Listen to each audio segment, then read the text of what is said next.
Let's do a full season one review of Kenny versus Penny. Season one to me is the weakest, because there's a lot of competition. They try to keep it PG for because when to sell to CBC, as I said before. I don't mind the PG. It's just Kenny versus Penny is such a good show because it's so extreme and something that'll never be done again, right? And I think this is where the strength of the show lays. The fact that we don't have this is kind of weird because we're like, well, there's no, not really a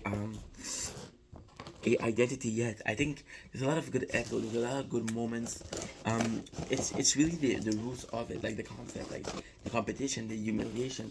I think Spinning versus Kenny season one, although it's still wilder than a lot of shit they did out there, and I do think the show has really promises.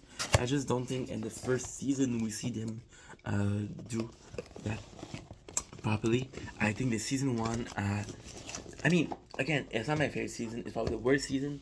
However, season one in itself is 4 seasons in one, so that's the most of your content. So if you were to watch only the first five, the first, the last 5 seasons, you get 30 episodes. So although I think it's one of the lower quality season, I think it's one of the better. I think it's longer, and for that I have to give a shout out. I mean, my highlights are there's a lot of highlights. Who's the better parents? Who's the better woman? Um, and all of it is thanks to Kenny, right? The first competition is purely competitive.